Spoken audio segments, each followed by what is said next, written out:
Oke, jumpa lagi di Opini Budiman. Berita di Kompas ini menarik ya, 21 Juni 2023, judulnya adalah masih ada kepentingan RUU perampasan aset belum juga dibahas oleh DPR.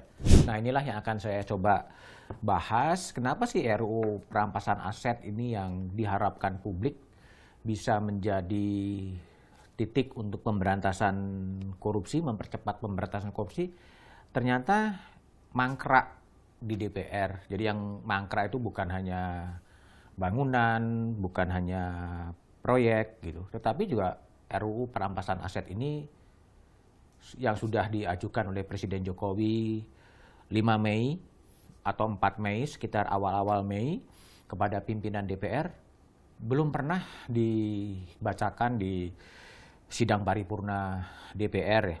Kalau kita mengutip pernyataan dari Ketua DPR Puan Maharani saat masa sidang kelima tahun 2022-2023, mengaku surat dari Presiden Jokowi itu memang belum dibacakan di rapat paripurna DPR karena memang ada mekanisme terlebih dahulu. Ya nggak tahu mekanisme seperti apa yang harus dilakukan oleh DPR sehingga RUU itu belum bisa dibahas ya. Itu pada 17 Mei. Nah, sekarang juga Ketua DPR mengatakan ya masih ada kepentingan-kepentingan lain ya yang memang membuat RUU perampasan aset ini kemudian juga belum bisa dibahas di DPR, bahkan surat presidennya pun belum dibacakan dalam rapat paripurna DPR. Padahal kalau mengacu kepada hasil jajak pendapat dari Litbang Kompas, itu pada 10 April 2023, 82,2% ya, responden itu setuju dan sangat setuju bahwa RUU perampasan aset itu mendesak untuk disahkan. Sebanyak 78% responden juga setuju bahwa kekayaan penyelenggara negara yang diperoleh secara tidak sah atau ilegal itu bisa dirampas oleh negara ya. Ya, tapi itulah kenyataannya kalau partai politik mengatakan bahwa sangat memperhatikan suara dari rakyat, tapi suara-suara yang tercermin dalam lembaga survei yang menginginkan agar RUU perampasan aset itu segera dibahas ternyata nggak juga. Artinya tetap DPR tetap tenang-tenang saja dengan berbagai alasan yang ada seperti yang disampaikan oleh Wakil Ketua DPR fraksi Partai Golkar Lodewijk Paulus yang mengatakan masih ada tarik-menarik kepentingan di kalangan partai politik sehingga itu belum bisa dibahas lah.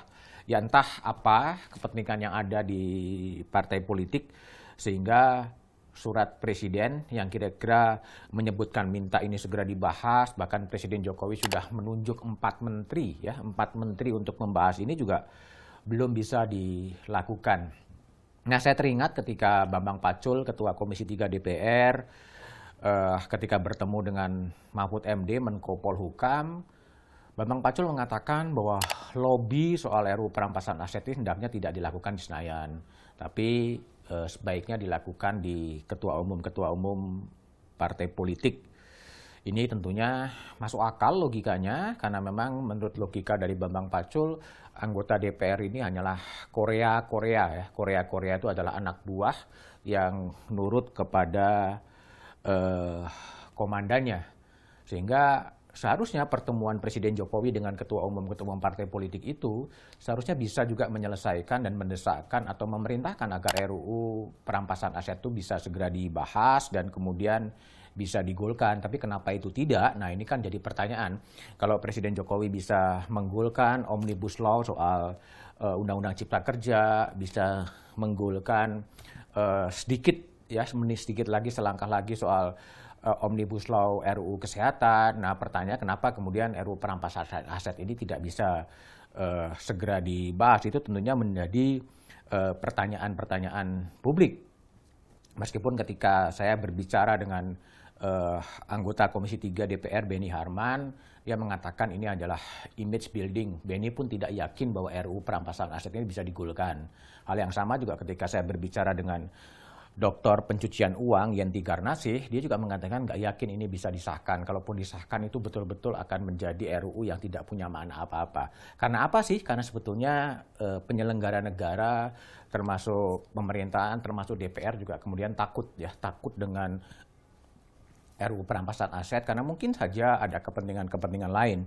Tapi bagaimana itu kemudian diatur ya? Diatur setelah surat presiden itu disampaikan kepada DPR, harusnya ada undang-undang yang kemudian mengatur ya, disebutkan di undang-undang soal pembahasan undang-undang disebutkan bahwa DPR mulai membahas rancangan undang-undang dalam jangka waktu paling lama 60 hari ya, 60 hari sejak surat presiden diterima. Nah, mungkin ini bisa menjadi acuan. Surat presiden itu disampaikan pada 4 Mei, artinya kalau kemudian mengikuti undang-undang ini ada 60 hari, harapannya pada awal Juli atau 4 Juli RUU perampasan aset ini bisa minimal surat presiden dibacakan dan kemudian bisa juga kemudian segera dibahas.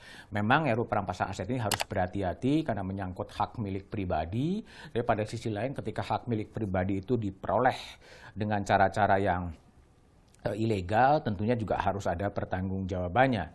Nah, kebuntuan-kebuntuan politik ini tentunya harus diatasi. Ada beberapa langkah yang kemudian bisa dilakukan, khususnya bagi Presiden Jokowi bisa juga mengundang pimpinan-pimpinan partai politik untuk membicarakan nasib RUU perampasan aset dan nasib pemberantasan korupsi. Itu juga satu opsi.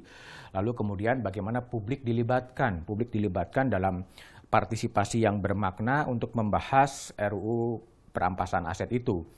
Dan jika memang itu tidak bisa dicapai dan kemudian Presiden melihat ini adalah sesuatu yang sangat urgent, apa tidak mungkin kemudian Presiden menerbitkan peraturan pemerintah pengganti undang-undang yang mengatur dan melaksanakan RUU perampasan aset.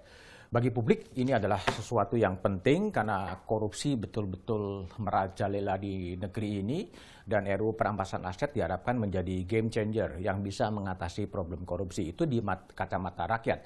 Tapi di kacamata elit politik bisa saja kemudian itu menjadi sesuatu yang berbeda sehingga RUU perampasan aset ini mangkrak. Tapi sebaiknya RUU yang sangat diharapkan oleh publik ini tidak terlalu lama mangkrak di DPR.